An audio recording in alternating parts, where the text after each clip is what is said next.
Okay, you ready, Governor? I'm ready. Okay, Fire away. Let's talk about the special session this week. Some lawmakers, especially on the Democratic side, seem upset that they don't know what's going to happen. What exactly do you have planned, and have you spoke to the Democratic side? I have no idea why they wouldn't know what's going on. It's a supplemental budget. We do it all the time. We know they know why we're coming in. It's because of CARES Act funding. I don't think that's any secret about it. They've been in contact with our office, so you know, I mean, that's just political hype. They know what we're doing. We got to have a supplemental budget just to get by till the end of the year, just because of everything's happening in the CARES Act. It's pretty simple. You get the Witness Act funded, Witness Protection Fund funded? Yeah, we're good on that. We're going to use some other resources. That's ready to go till we get back into session, and hopefully we can even build that up even more. But there's some federal money, some things that I've talked to the Director of Public Safety, but we're ready to start on that funding. Democrats have been beating you up on something you said on tour last week relative to your public education and her public education. They've interpreted that to mean anti-Catholic, some sort of bigotry. You know, that's been one of the craziest things I've ever heard for an excuse to attack somebody, because when Josh Hawley, he went to a Catholic school and everybody beat him up for that. I mean, what I was trying to do is give a comparison of her life. I served in the military, she didn't. I run a small business. She's never created a job in her life. I was in law enforcement 22 years. She wasn't. There's nothing wrong with that at all. I don't have a problem with anybody going to a private school. Matter of fact, a lot of statewide behind me went to private schools, went to Catholic schools. But it's fair game to just explain the differences between where you came from and how you started off in life. I don't know why that would be, I don't know why anybody would be offended by that. Governor, hospitalizations in the state, especially in the big cities, are very concerned. St. Louis, they're saying they're overwhelmed.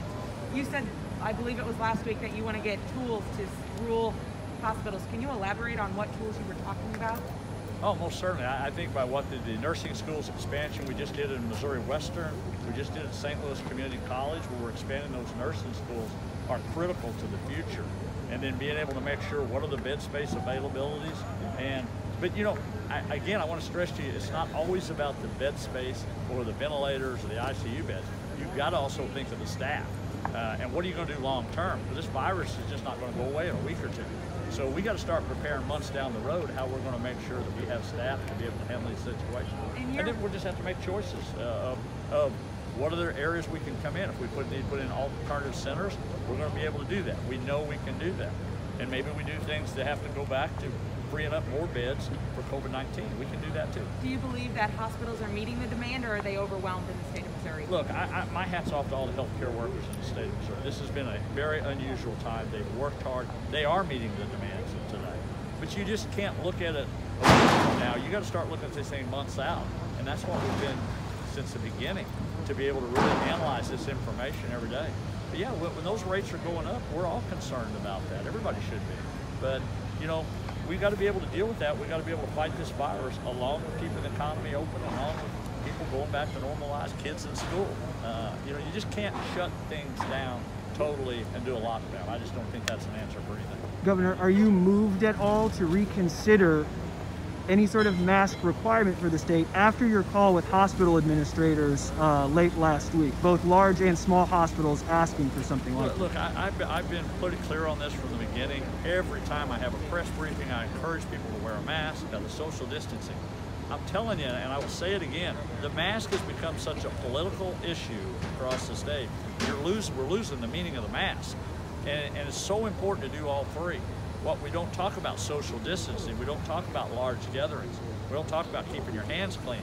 It's all three that really make a difference. But again, we got to take that responsibility on ourselves to do that. And I do think Missourians are doing that. I do think when you look at the spike in the Midwest, all around us, everywhere around us, we know we're all fighting this battle, and it's a virus, and I think people are doing a lot of good things out there trying to fight this virus.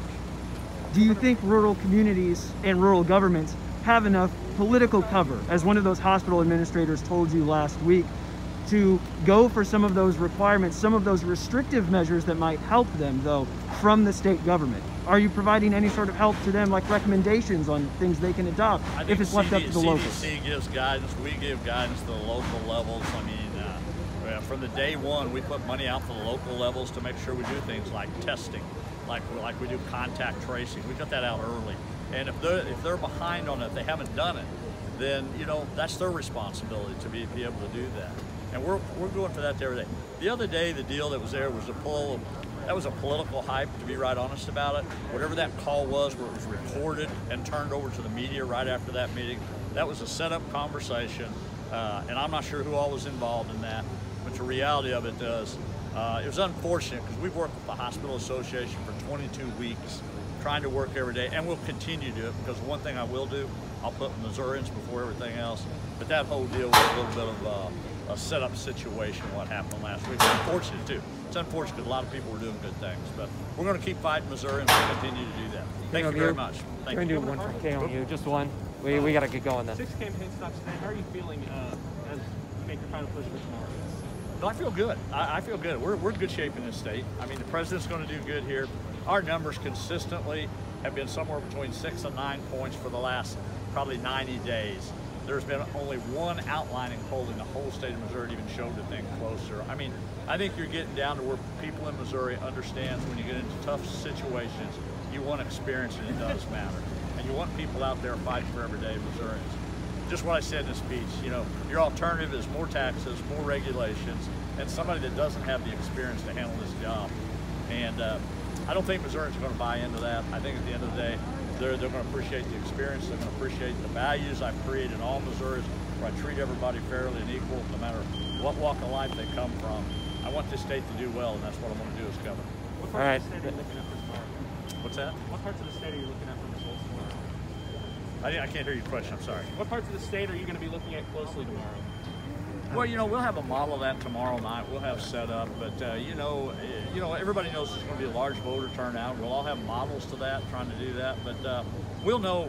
I think you'll know somewhere by the time 8:30 or 9 o'clock where that trend's at going across the state. But right now, it looks good in the state of Missouri. We're happy. I'm happy to be with these guys here. We work really well as a team. And again, I think we're putting Missouri values to the forefront, and we'll continue to do that as governor. Thank you. All right. Thanks, guys. If you need anything else from the campaign, just text me. Thank you, Governor. You're welcome. Thank you.